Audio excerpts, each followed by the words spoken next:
Hey everybody, Captain B-Nard back here with another Wi-Fi battle. Exciting day today because, as promised, I do have a new team for you guys, which we will get into in just 1 second here. But our first match with that team today is going to be against JC. So there you can see my new team on the left there. It is comprised kind of a hodgepodge of different things, but most of the Pokemon on the team are ones that I've only used on one battle series in the past here, and those include the Standard Muck, the Slow King, the Lucario, and the Cryogonal. Then, of course, we have returning the Charizard, a Pokemon that I've used quite a bit in the past over various games.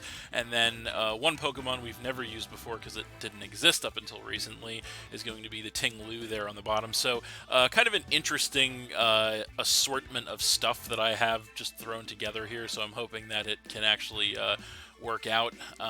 So yeah, looking at the opponent's team here, it looks to be pretty strong, pretty interesting. So what do I want to lead with here is the question. Not much time to answer it, but I think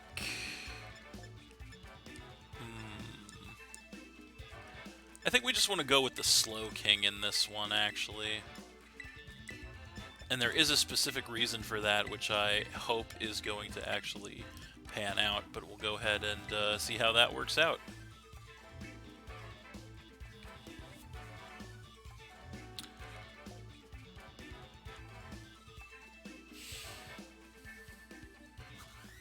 And also, as a side note, that Cryogonal is going to, of course, be that special shiny Cryogonal I got not too long ago. But anyway, there he is, and he's going to go ahead and lead with the Belly Bolt, which is not really that great for me with the Slow King lead. So I think I'm going to go ahead and take this opportunity to go ahead and get out of here with the Chilly Reception, brand new move that Slow King gets this generation. It's a pivot move. This thing does outspeed, of course, goes for the discharge. Takes us down by a little less than half. He does get the paralysis, which is really unfortunate.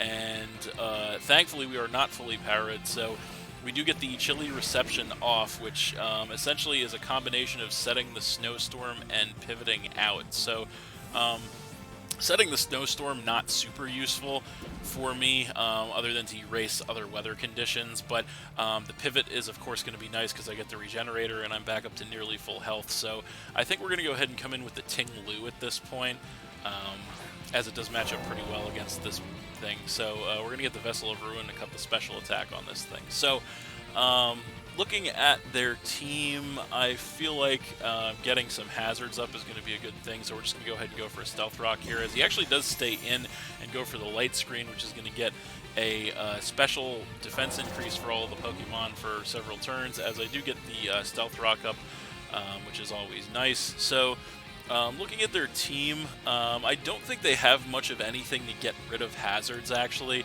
So I think we're just going to take this opportunity to throw a layer of spikes up, as well as we actually go first this time. So we might be looking to speed tie here. I don't know.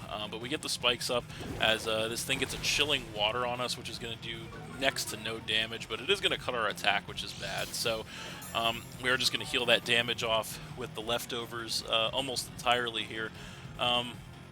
So we have an interesting decision to make here, because we could definitely just keep stacking hazards on this team and it would be no good for them. But unfortunately, with the chilling water, they are going to get attack drops on us every time they use that, which means it might make it harder for us to take this thing out. So I think this turn we're going to go on the offense with an Earthquake here, as he's actually going to go for the switch.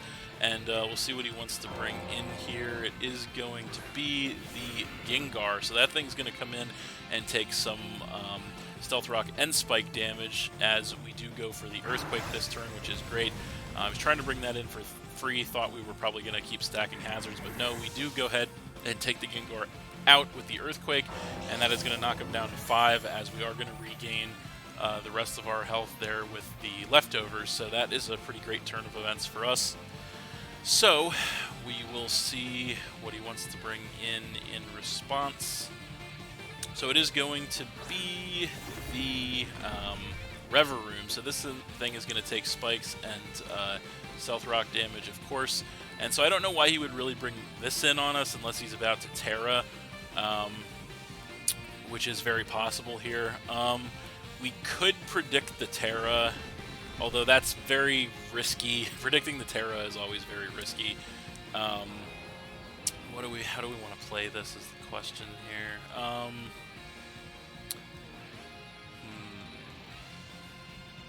You know, I think what we're going to do here is we're actually just going to go ahead and straight up switch into the Lucario, because I'm predicting this thing to Terra, but I don't really know for sure. But either way, I know we resist both this thing's stab moves with Lucario, so we are just going to come in with that. And he's going to go for a Magnet Rise, so that's very interesting. Going to go ahead and give it the ground immunity here, as the snow is going to go away. So this turn, I think we're just going to go ahead and go straight for a close combat, try to hit this thing as hard as possible, as he is actually just going to withdraw this thing outright. And he's going to go ahead and come in with the Mimikyu, so probably should have seen that coming. He just take the spikes and the stealth rock damage, and yeah, we go for close combat, and obviously that's not going to hit this thing at all. So light screen is going to wear off, which is good. In this turn, unfortunately, we are definitely going to have to switch, because obviously we are choice band locked into close combat. I think our best switch for this thing is probably the Muck. It could be the Ting-Lu, maybe. But probably the Muck is best. Unfortunately, this thing is probably going to get a free setup here if it wants to, but we can't do anything about that. So yeah, we're just going to switch to the Muck here and see what he wants to do. So he's going to go for the Swords Dance, which is really unfortunate. Going to get that sharp attack increase, so that's obviously really bad news. This turn, I say we just go for the Shadow Sneak here, just to break the decoy. We have to do that first things first, so that's exactly what we're going to do. And sure enough, that is just going to go ahead and bust the Disguise here on the Mimikyu, as it will take some damage, as this thing goes for a Thunder Wave, which is really interesting. That is going to go ahead and paralyze the Muck, so yeah, that is definitely interesting. So I think at this point we just have to stay in and hit this thing. So I think we're just going to attempt to Poison Jab him here and see what he wants to do. We are paralyzed. Hopefully we don't get fully paralyzed. But I'm not sure what this thing is going to do in return. It's actually going to go for the switch. So doing a lot of switching there, as he's going to go ahead and come in with the Garganackle and take those hazard damages there, as we do go for the Poison Jab. Not going to do too much, but actually does do a decent amount of chip, and unfortunately we don't get the poison. So I don't really want to stay in on this matchup. What do we want to switch into the Garganackle, though, is the question. Muck looks kind of useful based on the rest of the team here, although at the same time, maybe not. Kind of useful for the Mimikyu. We'll just go ahead and we'll switch into the Slow King here. We'll see where that gets us, because I do want to kind of save Muck for the Mimikyu. So we'll switch into the Slow King here, see what he wants to do. He's just going to go for an Iron Defense, so that's really not good. Going to go ahead and get a sharp defense increase, as these things often do, as we are going to get some HP back here with the leftovers. That does put us at full.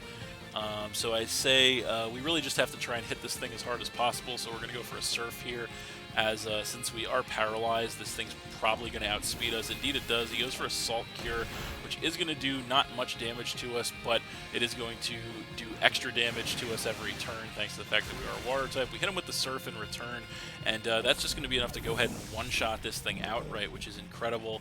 That is going to knock him down to 4, as we do get some HP back with the leftovers, and Salt Cure is going to take effect here to hurt us, of course, which is makes Salt Cure an interesting move. Another reason, I should say, that makes it an interesting move, because it continues to inflict damage even after the Pokemon is either knocked out or switches out. So Now he is going to go ahead and come back in with the Mimikyu here. Going to take that Stealth Rock and Spike damage once again. And I don't really want to switch out here just because I don't want to give this thing free reign to set up on us. So I think we just have to stay in and try to take this thing out. So we're going to go Shadow Ball here, as he actually does go for a Leech Life, which is interesting. Going to do some good damage and regain some HP on his side, as well as we're going to go for the Shadow Ball in return. Is it going to be enough to take the Mimikyu out? No, it is not quite enough to take that thing out, unfortunately. Which does suck, but kind of is what it is. As we do get some HP back with the leftovers, we are going to take some more damage from the Salt Cure. So there's really no point in switching the Slow King out now. I say we just stay the course here and go Shadow Ball again, as this thing is just going to take us out with another Leech Life. Which is unfortunate, but the only good thing is our health was so low that this thing is not regaining much of any health off that, which is nice. So the Slow King does go down, and we go down to 5 Pokemon. But it is doable. So we're going to go ahead and come back in with the Muck. I believe it is our best answer to this thing.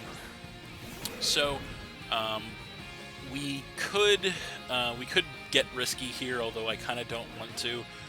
We could take a risk and set up some curses with the Muck, but I kind of don't want to play around with this thing because we know it can set up on us. So we're just going to go straight for the Shadow Sneak here. Thankfully, we don't get full parried. We go for the Shadow Sneak, and it is more than enough from that range to finish that Mimikyu off and drop him down to 3. So that did work out pretty well for us. So yeah, big threat out of the way, and yeah, now he's going to go ahead and come in with the Tyranitar. So that thing is going to take some hazard damage there, which is nice for us. And going to get the Sandstream to kick the Sandstorm up here. So I think at this point we could try to switch Muck out, but I don't know if that's really worth it at this point. So I think what we're going to do here, I do really want to try to set Curse up, but the problem is with that off chance of getting full parried every turn, it's too big of a risk, I think. So I say we just go Drain Punch here, as he is actually going to go ahead and Terrastalize, which is definitely not good. We'll see what type he wants to go into here. It is going to be a normal type, so that is very interesting.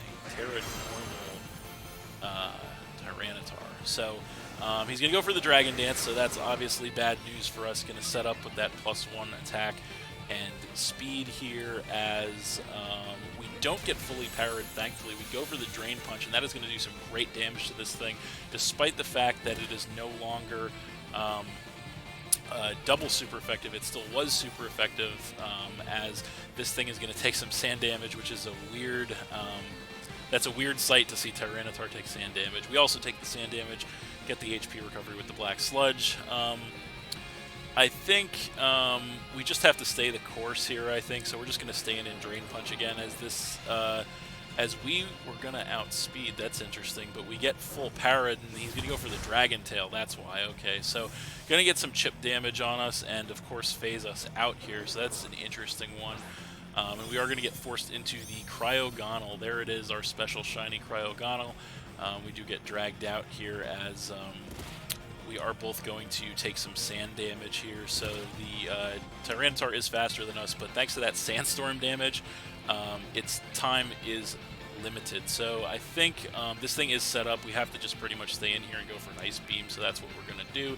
As this thing goes for a Stone Edge, unfortunately it does not miss, and unfortunately our Cryogonal Special Shiny is not going to get to do anything this game. That's going to one-shot us and knock us down to 4, as this thing just barely survives the sand damage. So, yeah, I think now we're going to go ahead and come in with the Lucario, because we got to make this thing pay for eliminating our shiny Cryogonal without having done anything. So we're going to come in with the Lucario, and we know a Choice Band Extreme Speed will be more than enough to take this thing out from that range, so we're just going to go for it. And yeah, that is going to be the end of that Tyranitar right there.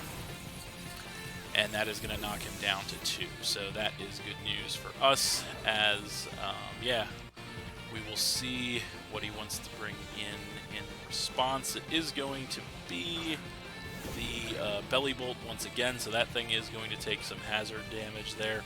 So at this point, he has the Belly Bolt, and he has the Reverie left. So I think, how do we want to play this here? I think, you know what, I think it's time. We are going to go ahead and pop our Terra here. So we're going to go ahead and go Terra normal Lucario here, and we're going to hit him up for a max damage extreme speed. So that's what we're going to do here. So there we go. There is the Terra. And there is Terra normal Lucario. Not all that uncommon, obviously, because it is very good, and we are going to go for that Terra normal boosted extreme speed, max attack, choice band.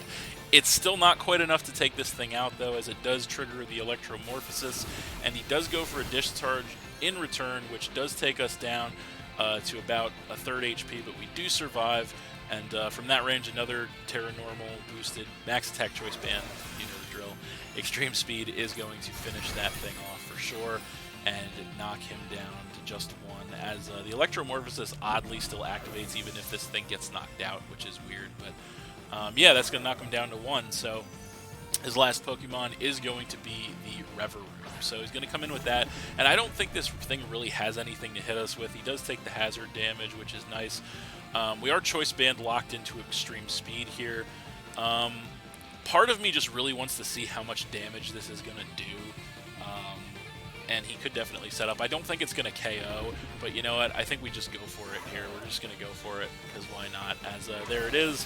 One more Terra normal extreme speed. It isn't enough to take it out. It does really solid damage, though, as this thing goes for a gunk shot, which actually now, I forgot, since we transformed into a normal type, he does have something to hit us with. So the gunk shot going to take care of the Lucario there and knock us down to 3, but that's okay. We do still have a number of options in the back for dealing with this thing, and I think the one we're going to lean on right now is going to be the Ting Lu, so we're going to come in with that. Now, we know we're going to get the Vessel of Ruin to lower his special attack. Now, that's not going to matter, but we know he does have the Magnet Rise, so we could go for a Stone Edge, predicting that. I don't know. He might. It's going to be an interesting one. This is going to be an interesting one, actually. I kind of want to go for the Earthquake, because if he doesn't go for the Electromagnetism, it's over at this point. If we go for the Earthquake, so I kind of just want to go for that. I almost kind of forgot he did have that Electromagnetism, because you never see that. But you know what? Let's just go for the Earthquake, as he does just go for the Iron Head. He kind of accepts his fate here, goes for the Iron Head. It's not going to do too much damage to us as we go for the Earthquake in return. And that is going to be more than enough to finish off the Reverie there. And that is game. So we are going to win that one 3-0 against JC, but that was actually a really good match, really fun one there. I think he could have definitely prolonged the game a little more if he would have gone Electromagnetism, but I think he just decided it wasn't worth it, which is good on my opponent there, as we were starting to push the edge of the timer there a little bit. So, yeah, but that was an all-around solid one. So, that's it. Thanks for watching again, everybody. Hope you all enjoyed. Please hit that like button, leave a comment, and or subscribe if you did enjoy, and stay tuned for more new battles in the future. So, that's it, and we'll see you next time.